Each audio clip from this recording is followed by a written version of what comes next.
عليه وسلم استكثروا فيه من 4 خصال فأما الخصلتان اللتان ترضون بهما ربكم فشهادة أن لا إله إلا الله استغفروا ربكم أو كما قال النبي عليه الصلاة والسلام. شكرا لله. اللهم صل على محمد وعلى آل محمد كما صليت على إبراهيم وعلى آل إبراهيم إنك حميد مجيد. اللهم بارك على محمد وعلى آل محمد كما باركت على إبراهيم وعلى آل إبراهيم إنك حميد مجيد. الحمد لله. معزز محترم সম্মানিত মুসল্লিয়ান কিরাম,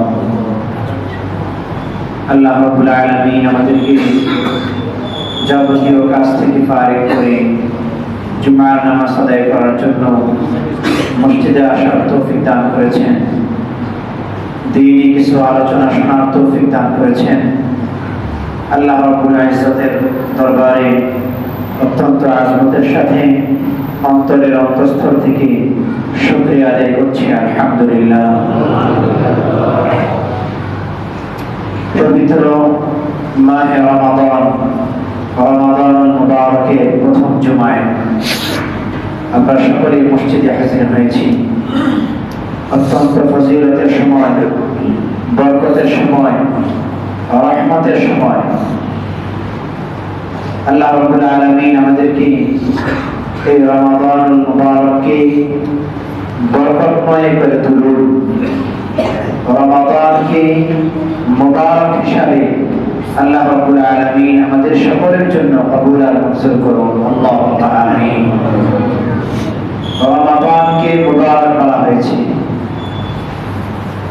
আরবি প্রতিটি মাসে একটা বৈশিষ্ট্য এবং সিফাত আছে, গুণ আছে।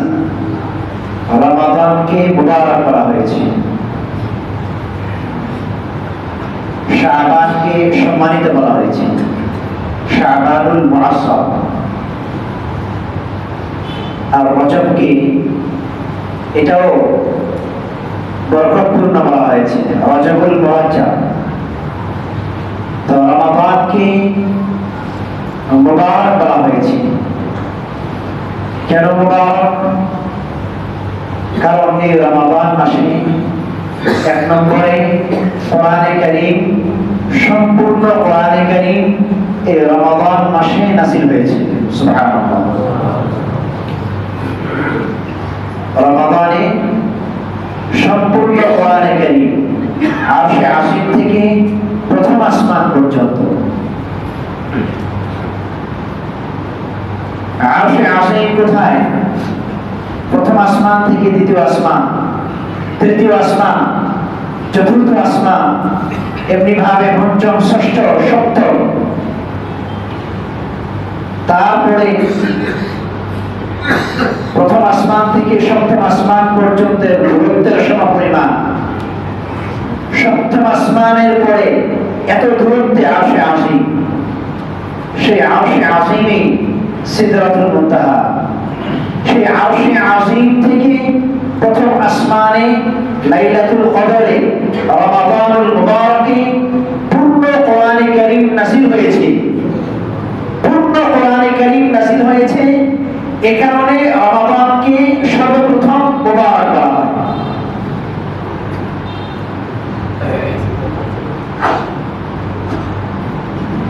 আল্লাহর নবী মুহাম্মদুর রাসূলুল্লাহ সাল্লাল্লাহু আলাইহি ওয়াসাল্লাম নবুয়তের জিন্দেগীর পর থেকে মৌত পর্যন্ত, আল্লাহর নবী নবুয়তের পর থেকে মৌত পর্যন্ত এই 23 বছরে যখন যতটুকু প্রয়োজন পড়ে প্রয়োজন পেলে পূর্ণ কোরআনে কারীম আমাদের জন্য উম্মতে মুহাম্মাদীর জন্য কিয়ামত পর্যন্ত আগত মুসলমানদের জন্য প্রয়োজন পেলে 30 বছরে আল্লাহর নবীর উপর কোরআনে কারীম নাযিল হয়। তাহলে আমার যেটা বলার উদ্দেশ্য, রমাদান মুবারক কেন? যে আল্লাহ রাব্বুল আলামিন আমাদের জন্য মুসলমানদের জন্য আরশে আজিম থেকে কোরআনে কারীমকে এই রমাদান মাসে লাইলাতুল কদরে নাযিল করেছে। এজন্য রমাদান মুবারক, বরকতপূর্ণ। গত জুমায় বলেছি রমাদান এক ফজিলত, বরকত, রহমত, মাগফিরাত এবং নাজাতের মাস, যেখানে প্রতিটি ভালো কাজে বিনিময় 70 গুণ হয়ে যায়। প্রতিটি ফরজ 70 ফরজের সমান হয়ে যায়। এজন্য এটা বরকতে। রহমতের কেন? মুমিন বান্দার প্রতিটি কাজ, প্রতিটি বৈধ কাজ আল্লাহ রাব্বুল আলামিন তার কাজের মধ্যে রহমত দান করতে থাকে। সুবহানাল্লাহ। আমরা দেখি আর না দেখি, বুঝি আর না বুঝি, আমাদের প্রতিটি কাজের মধ্যে আল্লাহ রাব্বুল আলামিনের রহমত বর্ষিত হতে থাকে। ইন্না রাহমাতাল্লাহি করিবুম মিনাল মুহসিনিন। আল্লাহর রহমত যারা মুহসিন, সৎকর্মশীল মুমিন বান্দা, আল্লাহ তাআলার রহমত মুমিন বান্দাদের খুব কাছাকাছি, নিকটে। রমাদান মাসে তার পূর্ণতা পায়। এজন্য বলা হয়েছে এটা রহমতের মাস,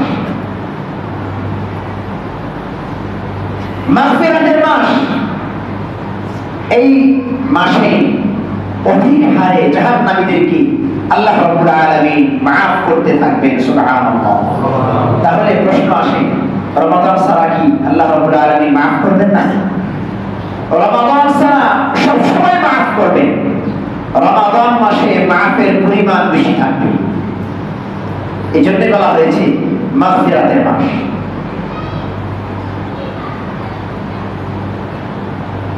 এত ফজিলত, বরকত শুধুমাত্র কোরআনের কারণে। সেই কোরআনে কারীমে বর্ণিত হাদিসে নবী সাল্লাল্লাহু আলাইহি ওয়াসাল্লামে বর্ণিত 4টা আমল রমাদান মাসে বেশি করে করতে হবে। এমন 4টা আমল, যে 4টা আমল সবাই করতে পারে। 4টা আমল বলে আমি আমার আলোচনা শেষ করব। 4টা আমল হাদিসের মধ্যে আসছে যে মানুষের স্বভাব চরিত্র হলো মানুষ খাবে, ঘুমাবে, হাঁটাচলা করবে, বাজার ঘাট করবে, ব্যবসা বাণিজ্য করবে। এটা মানুষের স্বাভাবিক একটা চরিত্র। আমলের বাহিরে দুনিয়াবি কাজ স্বাভাবিকভাবে সে ঘুমাবে, দৈনিক মানুষ ঘুমাবে, না ঘুমাইলে মেজাজ নষ্ট হয়ে যাবে, মেধা ঠিক থাকবে না। এটা মানুষের স্বাভাবিক চরিত্র। মানুষ দৈনিক খাবার গ্রহণ করবে, খাবে। এটা মানুষের স্বভাবজাত, আল্লাহ রাব্বুল আলামিন কর্তৃক প্রদত্ত এক বিধান। মানুষ স্বভাবজাত চরিত্র যেমন গুরুত্বের সাথে পালন করে, আল্লাহর হাবিব বলেন রমাদান আসলে এমন 4টা খাসলত যেটা স্বভাবজাত চরিত্রের মতো আমল করবে, এটাকে বলা হয় খাসলত। فأما الخصلتان ترضون بهما رب ফাশাহাদাতু আল্লা ইলাহা ইল্লাল্লাহ ওয়াস্তাগফিরু রাব্বাকুম। দুটা খাসলত এমন, যে দুটা খাসলত তথা যে দুটা আমল কেউ যদি মুমিন বান্দাগণ করেন তাহলে আল্লাহ রাব্বুল আলামিনের সন্তুষ্টি অর্জন করতে পারবেন। সুবহানাল্লাহ। এক নম্বর সহজ, কালিমা পড়া। বলেন কি পড়া? কালিমা পড়া। সহজ আমল, সবাই করবে। ফাশাহাদাতু আল্লা ইলাহা ইল্লাল্লাহ, মুসলিম শরীফের মধ্যে আসছে কালিমায়ে শাহাদাত পড়া, কালিমায়ে তাইয়্যিবা পড়া।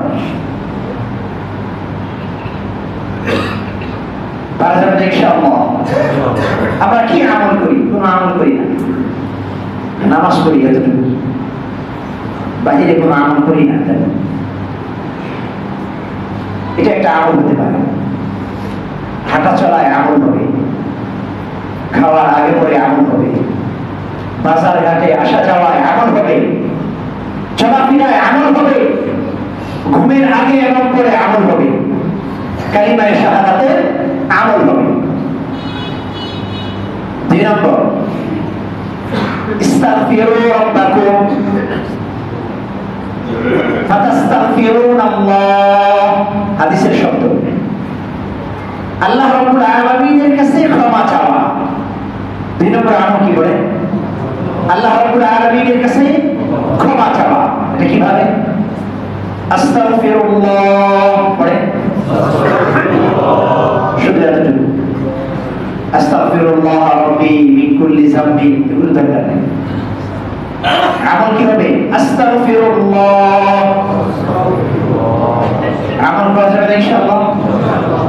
এই দুটো আমল ফাতারদুনা বিহিমা রাব্বাকুম, হাদিসের মধ্যে আসছে দুটো আমল কেউ যদি করে তাহলে আল্লাহ রাব্বুল আলামিনের সন্তুষ্টি অর্জন করতে পারবে। সুবহানাল্লাহ।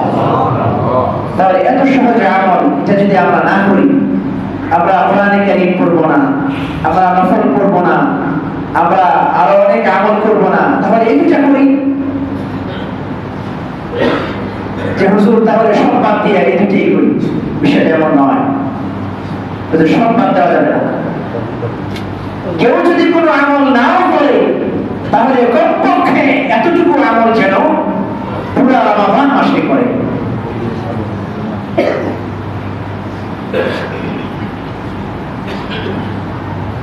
আর দুটো আমল, আম্মাল খাসলাতান লাযিনা আবিকুম আনহুমা, আর দুটো এমন আমল যে আমল না করে কোনো উপায় নেই। এই দুটো আমল পুরা রমাদানে করবে, রমাদান ছাড়াও করবে।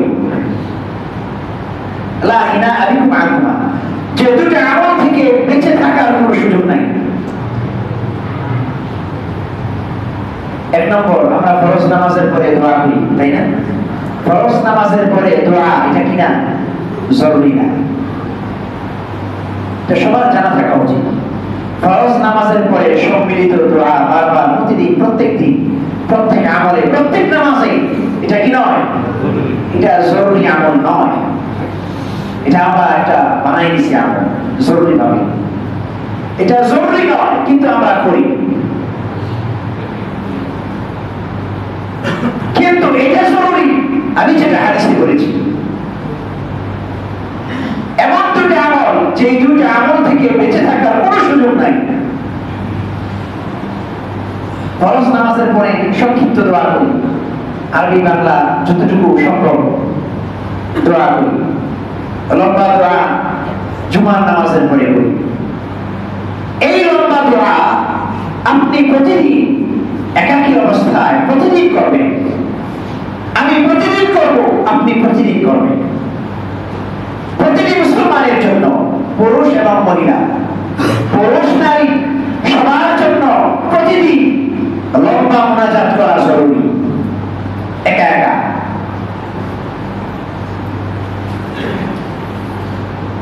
আমরা যে মুনাজাত বলি, যাকে বলা হয় মুনাজাত, এটা কিন্তু আরবি শব্দ নয়, এটা একটা ফার্সি শব্দ।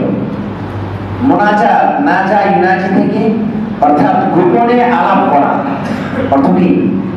গোপনে আলাপ করা। মুনাজাত বলা হয় নিবিড় চিত্তে একমাত্র আল্লাহ রাব্বুল আলামিনের সাথে কথোপকথন করা। এজন্য এমন দুটি আমল প্রত্যেক মুসলমান করবে। এক নম্বর, ফাতাসআলুনাল জান্নাতা, ফাতাসআলুনাল জান্নাতা ওয়া নাউযু বিকা বিহি মিনান নার। এক নম্বর আমল হলো সমস্ত দুআয় জান্নাত কামনা করা। কি কামনা করা? বলে আল্লাহ, আমি আপনার জান্নাত কামনা করি। আমি আপনার কাছে কি চাই? জান্নাত চাই। বলেন না, কি চাই? যে কোনো কিছুর বিনিময়ে আমি আপনার কাছে কি চাই? জান্নাত চাই। আমল লাগলে আমল দিব, সময় লাগলে সময় দিব, তিলাওয়াত লাগলে তিলাওয়াত দিব, সাদকা লাগলে সাদকা দিব। যে কোনো কিছুর বিনিময়ে আমি জান্নাত চাই।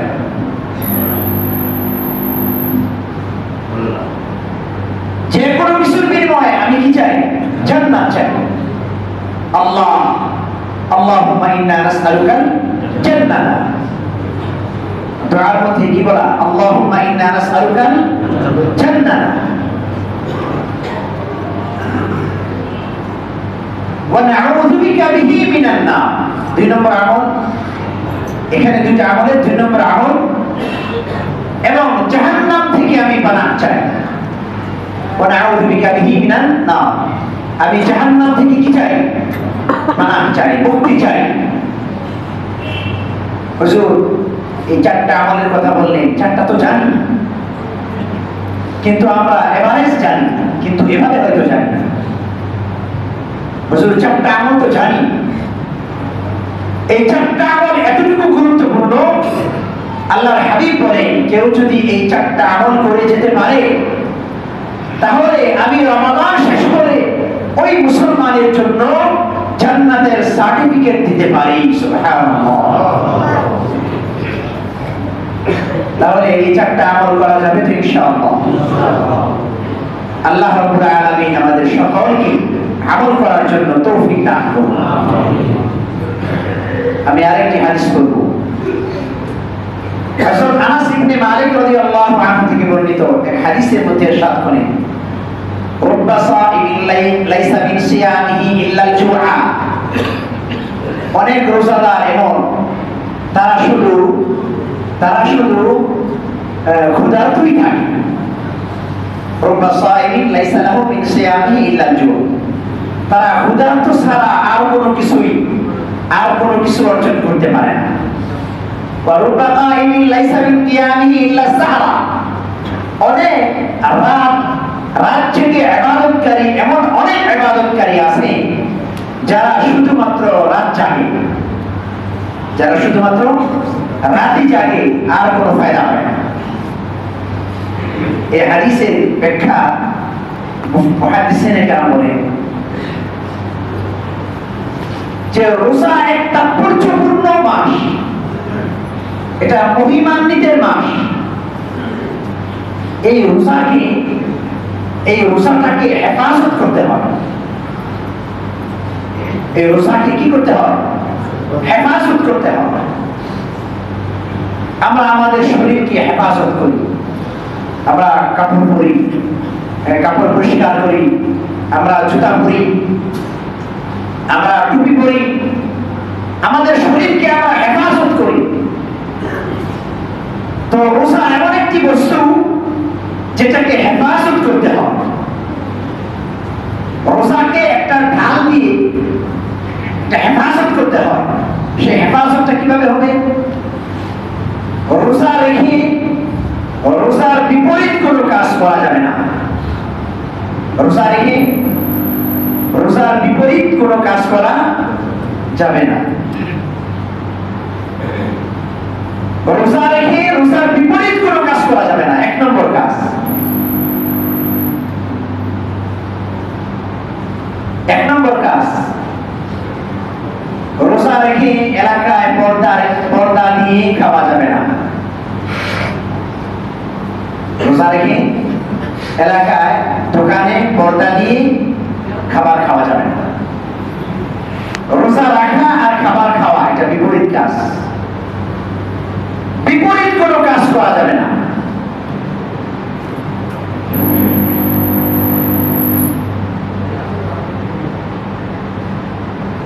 রোজা রেখে রোজার বিপরীত কোনো কাজ করা যাবে না। কোন দোকানে যদি পর্দা দিয়ে খাবারের ইন্তজাম করে, ব্যবস্থা করে, তাহলে মুসলমান হিসাবে আমাদের দাওয়াত দিতে হবে। মুসলমান হিসাবে কি দিতে হবে? যে হুজুর, ইমাম সাহেব, হুজুর আপনি একটু যান, মেহরবানি করে দাওয়াতটা দিয়ে আসেন। এটা শুধু ইমাম সাহেব দাওয়াত দিবে না, এটা প্রত্যেক মুসলমান তার জায়গা থেকে তার দায়িত্বের খাতিরে এতটুকু দাওয়াত দিবে যে ভাই, মুসলমান হিসাবে মুসলিম সমাজে দোকান খোলা রেখে পর্দা দিয়ে খাবার ব্যবস্থা করা যাবে না। এটা হুজুর আমি বললে তো ঝগড়া হয়ে যাবে, যেভাবে বললে ঝগড়া হবে না ওভাবেই বলতে হবে, এই কাজটা করা যাবে না। এক নম্বর। দুই নম্বর, অশ্লীলতার দিকে ধাবিত করে এমন কোন কাজ করা যাবে না, অর্থাৎ চক্ষুর হেফাজত করতে হবে। অশ্লীলতার দিকে ধাবিত করে টিভি, সিনেমা, বিভিন্ন ধরনের নাটক, নাটিকা, তারপর আরো যত ধরনের ডিভাইসের আইটেম, বিভিন্ন ধরনের আঞ্জাম আছে, সমস্ত আঞ্জাম থেকে নিজের চক্ষুকে হেফাজত করা। কেউ যদি টিভি, সিরিয়াল দেখে, তাহলে এটা দেখা আর রোজা রাখা এটা বিপরীত কাজ, এই কাজ করা যাবে না। তিন নম্বর কাজ, আমি সংক্ষেপে বলছি, সময় কম। 3 নম্বর কাজ হাদিসের মধ্যে আসছে। 3 নম্বর কাজ, গীবত শিকায়েত করা যাবে না। 3 নম্বর কাজ কি বলেন? গীবত শিকায়েত মানে কি? শিকায়েত মানে অভিযোগ, গীবত মানে আরেকজনের দোষ চর্চা করা, অথবা আরেকজনের দোষ নয় এমন কাজ চর্চা করা। বুঝলেন? আরেকজনের ভালো কাজ এটা দোষারোপ করে চর্চা করা, অথবা আরেকজনের সামান্য কোনো ত্রুটি হতে পারে তার চোখে, এটাকে তার অনুপস্থিতিতে আরেকজনের কাছে চর্চা করা, এটার নাম হলো গীবত। আমি যদি একটা হাদিস থেকে বলি, 2 জন মহিলা আল্লাহর নবীর জমানায় রোজা রেখে খুব কষ্ট হচ্ছে। সাহাবায়ে কেরাম জেনে আল্লাহর নবীর কাছে গিয়ে বলে, ইয়া রাসূলুল্লাহ, এই 2 জন মহিলা রোজায় অনেক কষ্ট হচ্ছে।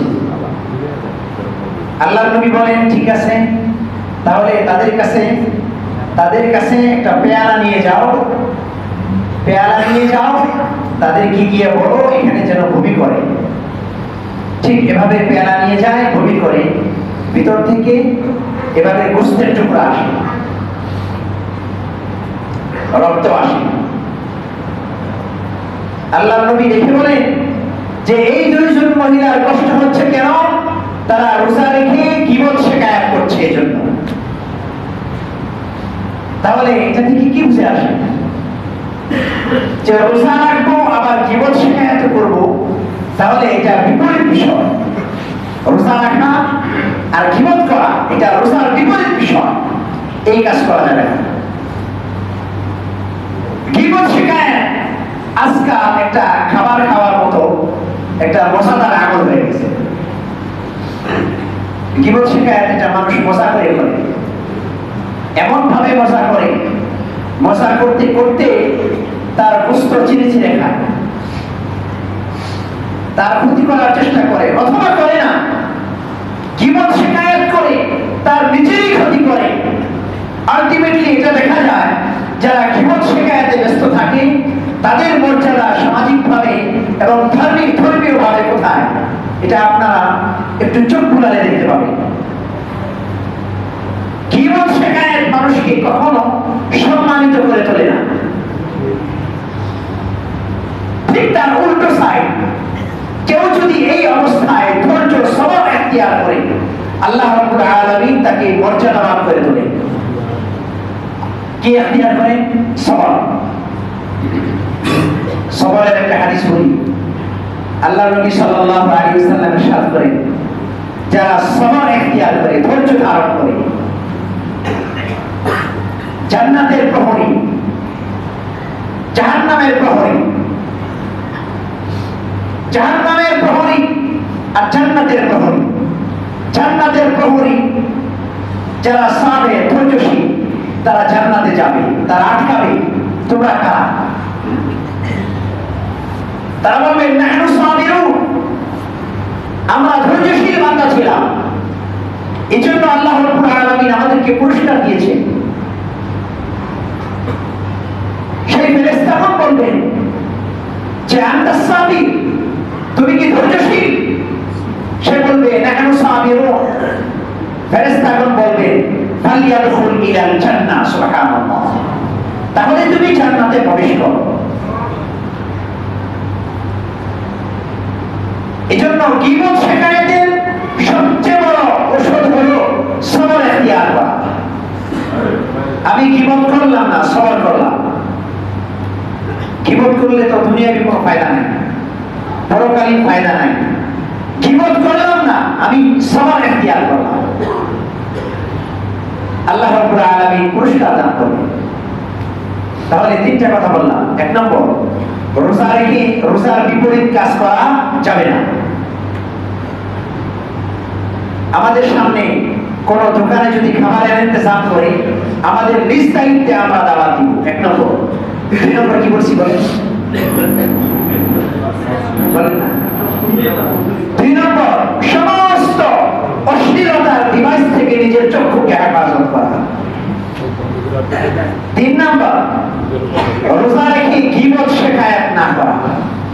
আল্লাহ রাব্বুল আলামিন আমাদেরকে আমল করার জন্য তৌফিক দান করুন।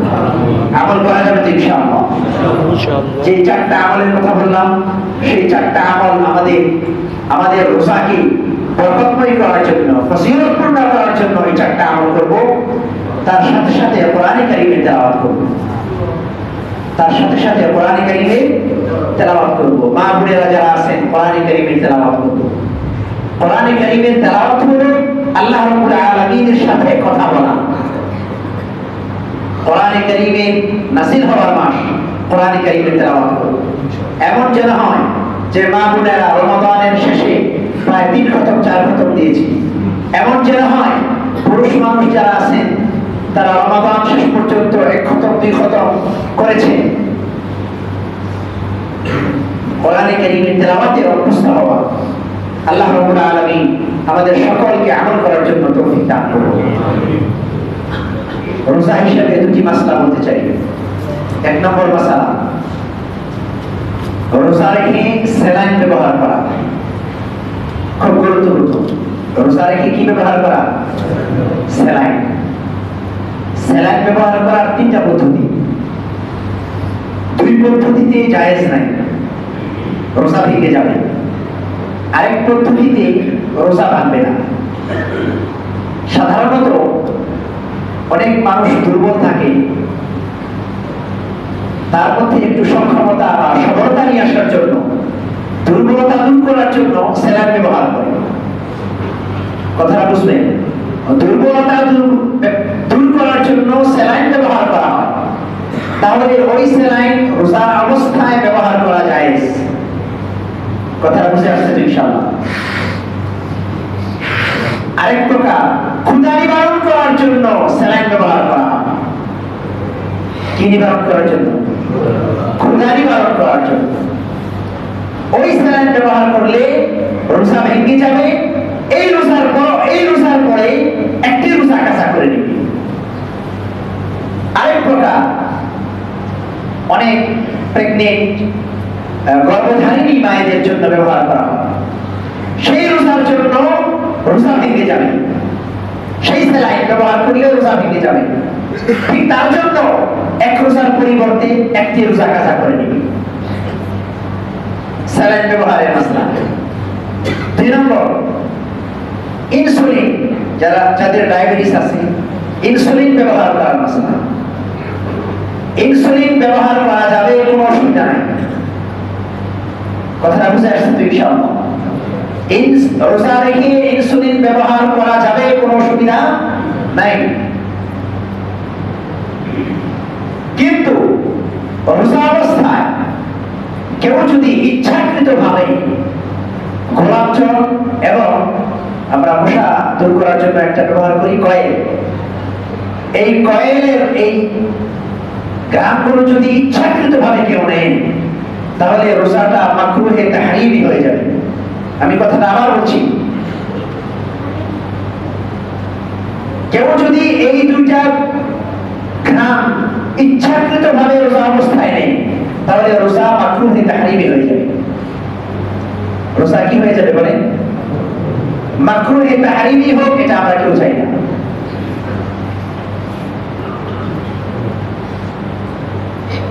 এই গেল তিনটা মাসালা। আরেকটি মাসালা যেটা খুব বেশি জরুরি, রোজা অবস্থায় অনেক সময় ইচ্ছাকৃত অথবা ভুলে খেয়ে ফেলে। কেউ যদি ভুলে খেয়ে ফেলে রোজা ভাঙবে না। কেউ যদি ইচ্ছাকৃত ভাবে কোনোভাবে রোজা ভঙ্গ করে, তাহলে তার এই রোজা শাস্তি হিসাবে তাকে রোজার একটি রোজা কাজা করতে হবে। কয়টি রোজা বলেন না? কয়টি রোজা কাজা করতে হবে?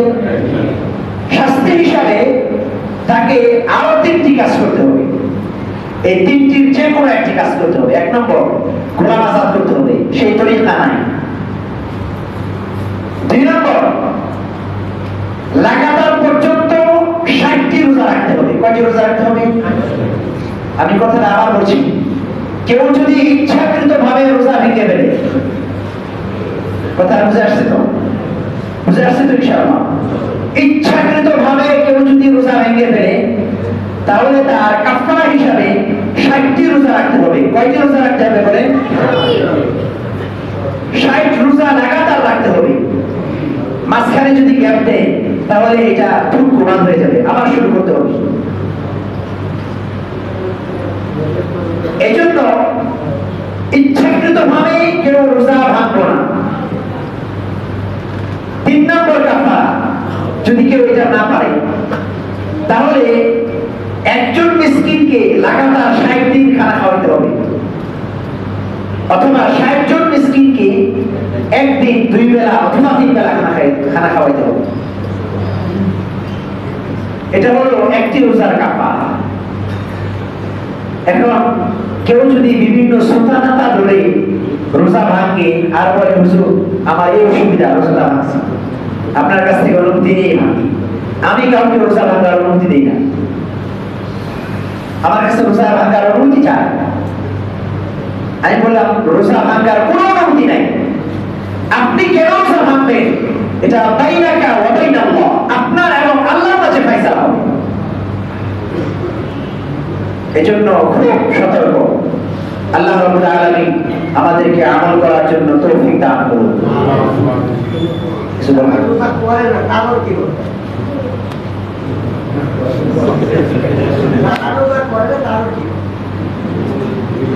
এটা বড় কথা। এটা